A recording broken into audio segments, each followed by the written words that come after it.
So guys, this is my weekly report for May 2nd. There's a lot going on. We're getting into springtime, but I want to talk to you a little about what I did this week. This last week, I was actually in the bait fishing at Garcia Bend, and we were catching limits on cut bait, which are sardines. Um, this Saturday, I had Jeff, who contacted me and wants some consulting on his Humminbird electronics because he's never seen a fish arc on there. So anyway, we went out of Brandon Island, and as soon as we got on the water, I made a couple adjustments, and I said, "Hey Jeff, check it out. You got arcs fish on there." So he wanted to learn a little bit about stripers that are moving up in the spring. So I brought some trolling stuff, and then I brought my spoons and whatnot. So we get out there right outside of the False River and the San Joaquin, and I'm in about 25, 30 feet of water, and his graph just lit up. And I showed him, I said, "Hey, Jeff, check this out." And as soon as we stopped and dropped the spoons down, we had doubles for over a couple hours. And I just can't tell you how many we caught, and the size of the fish were all probably in that, probably anywhere from 3 pounds to maybe 8 pounds. Um, they were good quality fish. I'd say most of them were males, which are a good sign. And then we continued through the day till about 1 o'clock and put a lot of fish in there. And he told me his arms were hurting. So, I got his fish finders working really well. So he should be doing really good by himself now, and got everything corrected.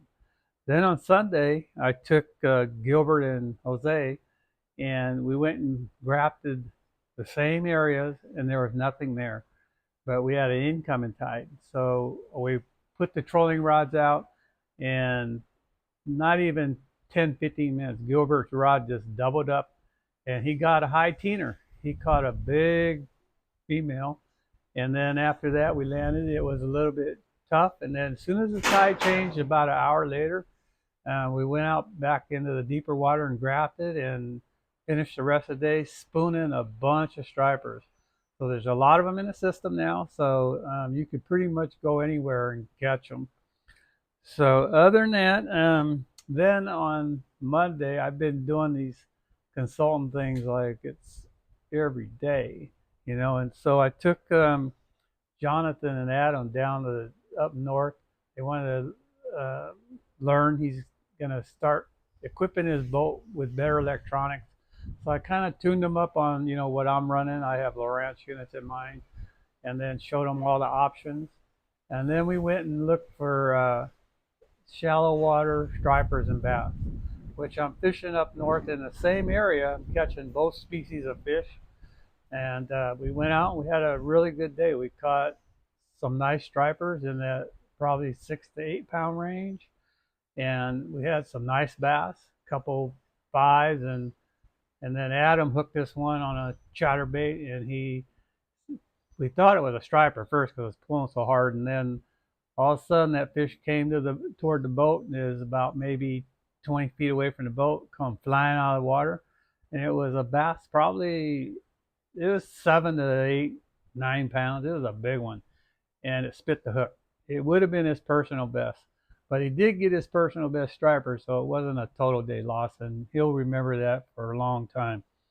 But the fishing around has been really good. As I'm doing this consulting, so I've been doing a lot of them on electronics. So if you're having issues with your electronics, I check everything out for you, go on the water, and show you how to run them. Basically, I'm learning a lot that people run everything in automatic, and that's a no-no. So if you have one of these machines and you're having trouble, you can always get a hold of me. Okay, so other things going on in the area, if the weather permits, bluefin out in the ocean. It's when the weather opportunities are available, a lot of the diehard guys are going out there and they're catching fish already. So those bluefin are already in the area. They're going out about 40 or 50 miles, and they're actually putting some nice quality 150-pound class fish in the boat already. So the bluefin are in the area to stay. And also the thing going on out in the ocean is Dungeness crabs. It's still open. I think it goes into June, so you want to check your regulations. But Dungeness season, I know the commercials stopped, but the sport fishing's still open, so you can still go out and catch them. You have to use nets. Other things, bottom fish. You might want to check the regulations, but I was looking at it and it shows that the 20 Fathom opens May 1st in the San Francisco area to September 30th. And you have to watch the regs because they're having a lot of opening closers from 20 Fathom to 50 Fathoms and opening at different times and closing at different times. So look at your regs before you go after them bottom fish. Also look at the limits. You know, you're allowed 10 two-lane cod, but they have to be a certain length, 22-inch on the lings. And there's other restrictions on other rockfish, so make sure you read the regs before you go. So other than that, halibut fishing inside the bay has been just starting. It's been really good for early season, good quality size fish already being caught. I don't think the bait receiver's open. There's a bunch of big schools of anchovies in the bay now, so they're probably going to get out there and start netting them. But right now, everybody's been trolling South Bay using tray baits. You rig it the same, you know, with a hook. I don't use a Dodger. You can use a Dodger, but I would throw some with and without, whatever works the best. Then I would go to that system. But the tray baits seem to work really well. You might want to cure them with Pro-Cure first. You could just put some Pro-Cure in the water, put the anchovies in there, and they'll toughen up a little bit and stay on the hook a little better. But if you want to go, halibut season runs for a long time. You know, it runs for months, and they do really well in the bay. And if you don't want to take your own boat or you don't quite know what you're doing, then you need to go with one of these guides. Steve Mitchell, Richie Acosta, Jay Lopes, James on the Caldon, and sign up with those guys and get out there and get on the list, you know, because pretty soon they'll be booking solid. But the halibut fishing already is on fire, so, you know, if that's what you want to do, call one of them guys and get out there. Sturgeon. I haven't heard too much about sturgeon fishing because there's so much other stuff going on right now, but I'm sure you could still catch them out there by Pittsburgh. But everybody else has been dialing in on the stripers. The stripers have been hot from, you know, Rio Vista all the way to Calusa. They're, you know, most of these fish will run up to Calusa. A lot of them will spawn when we have all this high water. But the stripers are everywhere. This last week, I was surprised that a lot of the fish I was putting in the boat were males because they were milking all over the place in the boat. But majority of them were males. And normally when we get these runs, the fish come in, the males will come first. They'll go through the system and then the females will follow them. But most of the fish that we put in the boat the other day, which I would say with 2 days of fishing, close to 100 fish. And they were probably 75% males. So that's a good sign. So, you know, if stripers you want to catch, like I said, last week I was bait fishing over here by Garcia Bend. Right now, Discovery Park, Miller Park's open. They both have docks. Garcia Bend's not open yet, so don't even go there. And I know up in the Feather Verona, they're not open either. So there's not a whole lot of places you could launch your boat, but Garcia or Miller Park seem to be one of the closer areas. If you want to fish by up by Hood and Cortland, that area, then I would launch at Hogback. Hogback, they fixed the booth up. They're starting to charge to go in there now so that they can watch your vehicle and trailer when you're in there. And then you can just creep on out to Clarksburg. It's not that far. And you can catch stripers over there. Bass. The bass fishing's starting to pick up really well. It's been good. I've been fishing the lakes and the Delta and been doing really well. Down in the Delta, prior to all this wind last week, I was getting 20 to 24 pound bags pretty consistently.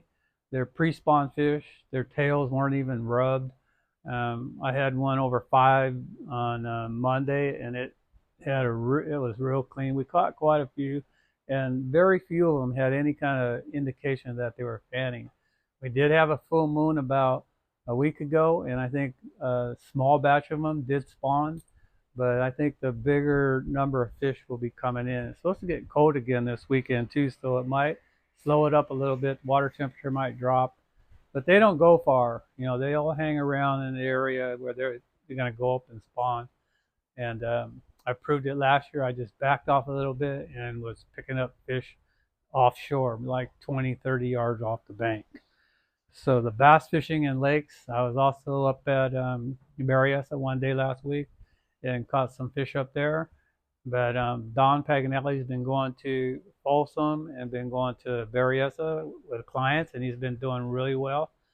So, you know, if there's any kind of these fishings, these guys that I'm mentioning their names, you could Google them online and give them a call. And, you know, sometimes I think it's worth going with one of these guys because now they'll teach you a little bit. And then, you know, you're going to learn a lot more than you'll ever learn going by yourself, especially if you're not doing very well. So the bass fishing's been exceptionally well everywhere, and it will all the way through summer now. Right now we're in pre-spawn, so a lot of these fish are up shallow, and they're really vulnerable and easy to catch.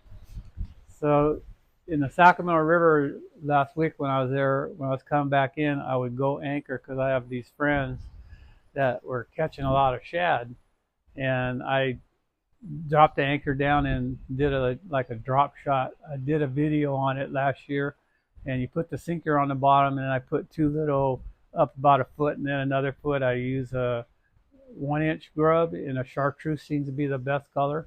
Drop it behind the boat, make sure you're on the bottom. And I was fishing probably like an hour, 2 days in a row, and caught 8 one day and I think 10 the next day. But they're small. You know, here again, the males will come first. So most of the fish were in that 8 to like 10, 12 inches. They're not very big. Caught one nice female one day, but most of them are your little males. But shad season is going to be full bore.